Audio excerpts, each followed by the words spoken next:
I can't believe this. Just don't know what to do anymore. Ele nasceu com uma raridade genética, um fantasma branco na savana, apenas para ser descartado por quem deveria te proteger. Essa foi a primeira sentença de Elvis, mas por sorte, ele sobreviveu. Ele desafiou as probabilidades e foi acolhido por mãos humanas, crescendo para se tornar um símbolo de força e afeto que o mundo aprendeu a amar.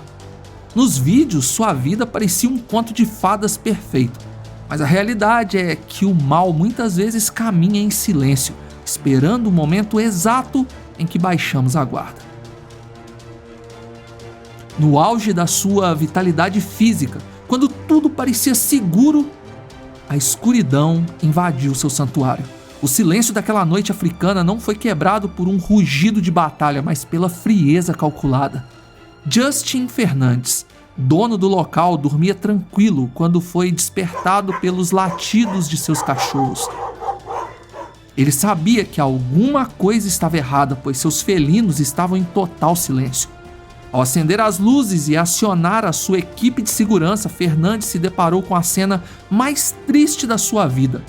Um leão branco de 360 quilos, caído, já sem vida, com seu corpo enrijecido e sem nenhum ferimento aparente.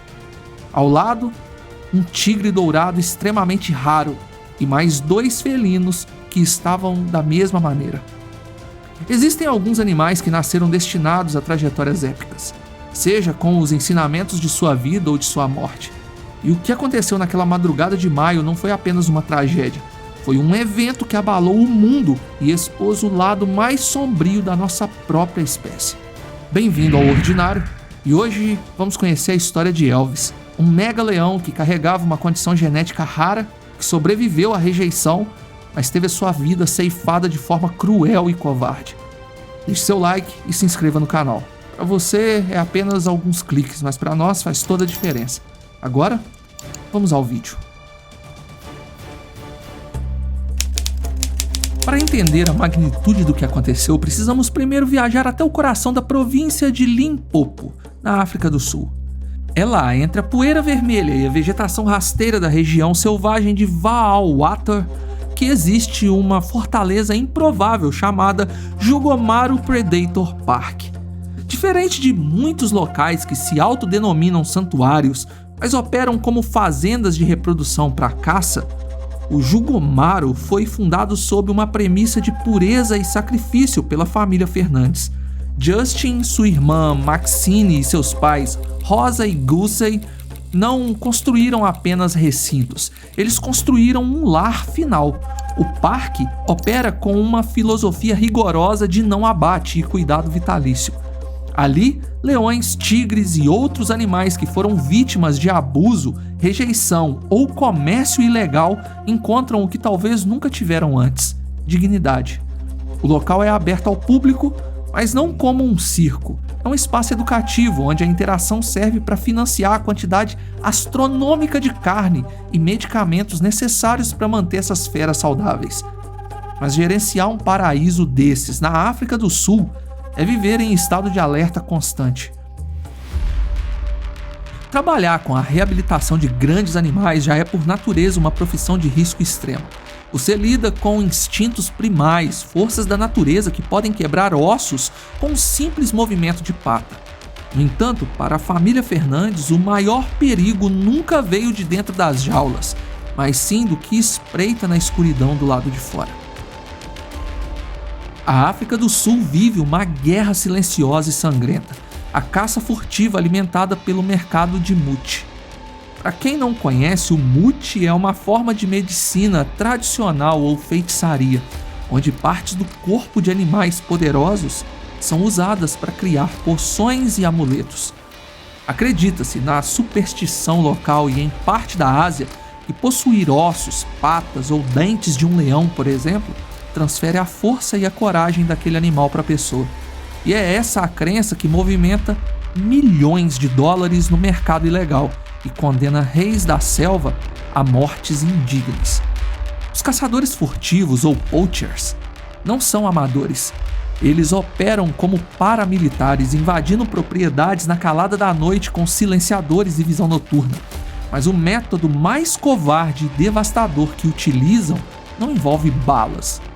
Para evitar o barulho de tiros que alertaria os proprietários, eles recorrem à guerra química. O veneno de escolha é o Aldicarb, popularmente conhecido na região como two-step.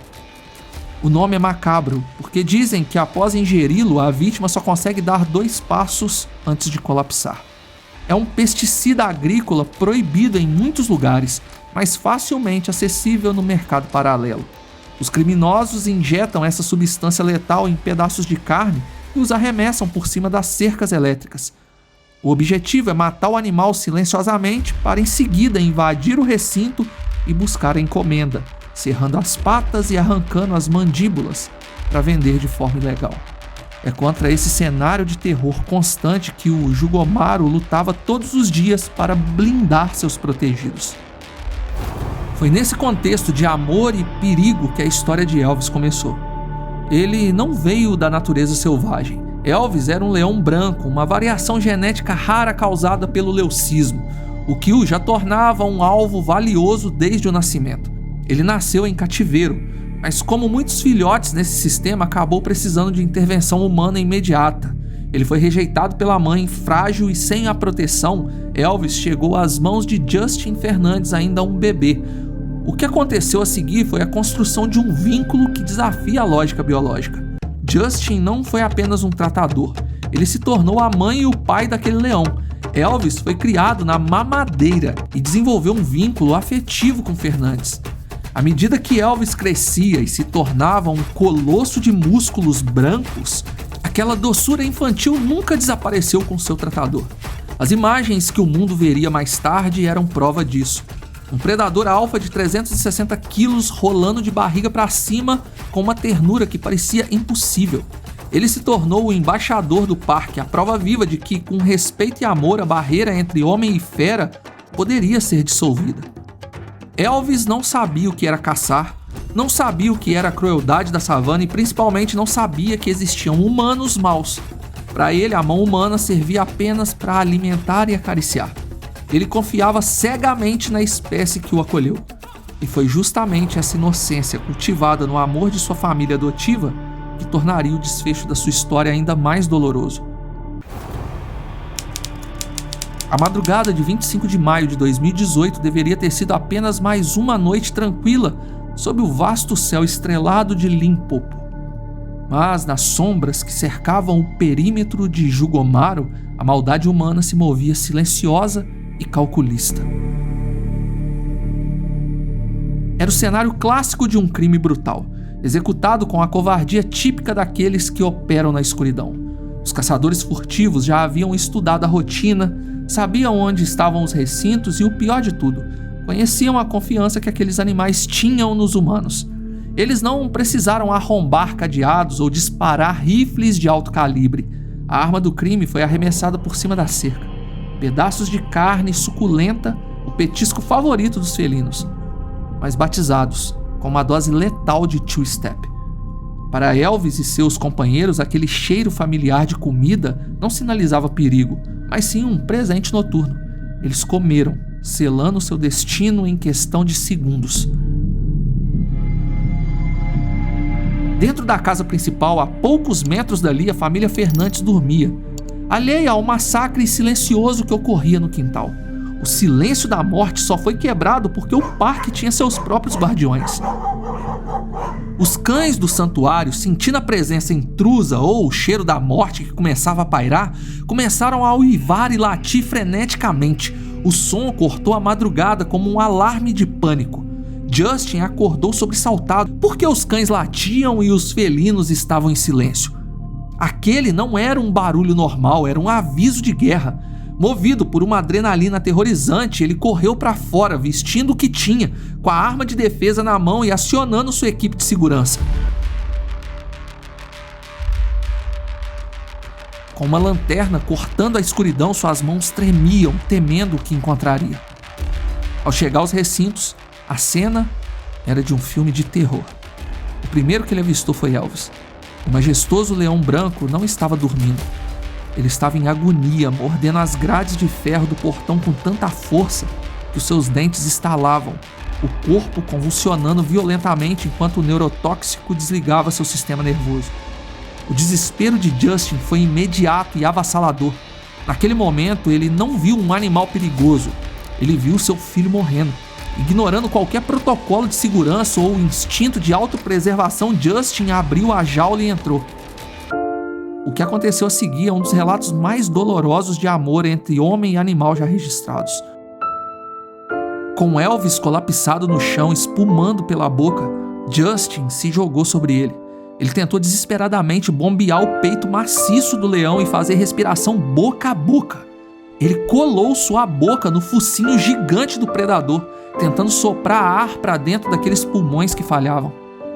Elvis morreu ali, nos braços do homem que o criou desde bebê, enquanto a lanterna iluminava seus olhos que perdiam brilho. A movimentação frenética de Justin e os gritos da família, no entanto, tiveram um único efeito positivo. Assustaram os assassinos. Escondidos na mata densa, os caçadores, percebendo que o elemento surpresa havia sido perdido e que os donos estavam armados e alertas, fugiram sem levar o que vieram buscar. O corpo de Elvis permaneceu intacto, suas patas e dentes salvos da mutilação, mas a vida já não existia mais. Quando o sol nasceu, a magnitude da tragédia se revelou por completo e o mundo viu o resultado através da lente trêmula de um celular. Justin gravou um vídeo naquela manhã, um registro cru e sem filtros que viralizaria globalmente não pela edição, mas pela dor palpável. Nas imagens, ele caminha entre os corpos soluçando, incapaz de formular frases completas, mostrando a realidade nua e crua da caça furtiva. Eles mataram os meus meninos, ele chorava. E Elvis não foi o único. O parque perdeu também Kai, um raríssimo tigre dourado, uma joia da natureza da qual restam pouquíssimos exemplares no mundo, menos de 30. Além deles, Hércules e Tarik, 2 leões fulvos, também sucumbiram ao veneno. 4 vidas magníficas apagadas em uma única noite por causa da ganância humana por Muti. O luto que se seguiu foi devastador. O Jugomaru Predator Park, que sempre foi um lugar de esperança, transformou-se em um cemitério de sonhos. A dor foi tão profunda que a família Fernandes considerou seriamente fechar as portas. Como continuar quando o mal pode invadir sua casa e roubar o que você mais ama? A sensação de fracasso, de não ter conseguido proteger aqueles que confiavam neles, era um peso insuportável. Justin, em entrevistas posteriores, parecia um homem quebrado, com o olhar vago de quem viu o inferno de perto. No entanto, em meio às cinzas daquela tragédia, algo os impediu de desistir. Havia outros olhos observando-os das jaulas restantes, outros leões, outros tigres, animais que ainda dependiam deles para comer e viver. Fechar o parque seria condenar os sobreviventes e dar a vitória final aos caçadores. A decisão de continuar não foi tomada com alegria, mas com uma resiliência furiosa. Eles transformaram o luto em combustível, reforçando a segurança e jurando que a morte de Elvis não seria apenas uma estatística, mas um grito de guerra contra a crueldade que assolava a vida selvagem africana. Limpar o sangue e enterrar aqueles que você amou como filhos não deve ser uma tarefa da qual alguém se recupera totalmente. Para Justin Fernandes, o luto não foi um ponto final, mas uma vírgula dolorosa. A missão de amor ganhou ares de operação militar. A inocência daquela noite de maio foi substituída por rondas armadas e vigilância perpétua. Fernandes continuou a acolher os rejeitados, provando que a capacidade humana de amar ainda supera a de destruir. Cada filhote salvo hoje carrega a memória daqueles que o veneno matou. Mas o legado de Elvis, Kai, Hércules e Tarik rompeu as fronteiras de Valwater. A brutalidade do crime arrancou a venda dos olhos do mundo. Elvis deixou de ser apenas um vídeo viral nas redes sociais para se tornar o rosto da luta sangrenta contra o mercado de Muti. A imagem de Justin chorando sobre o corpo inerte do seu leão branco humanizou a tragédia mais do que qualquer documentário, transformando a dor pessoal em pressão internacional por justiça e preservação. A trajetória de Elvis foi curta, mas meteórica. Ele nasceu como um rei rejeitado, viveu para ensinar sobre o afeto improvável entre homem e fera e morreu para alertar sobre a urgência de proteger o que resta da vida selvagem. Dizem que os leões são as estrelas da Terra. Naquela noite fria de 2018, uma das luzes mais brilhantes da África do Sul se apagou no solo para brilhar eternamente na história. Elvis não é mais apenas um leão, ele é um símbolo. E enquanto houver alguém lutando como Justin, o rugido de Elvis jamais será silenciado. Deixe seu like e se inscreva no canal. Obrigado por assistir. Fui.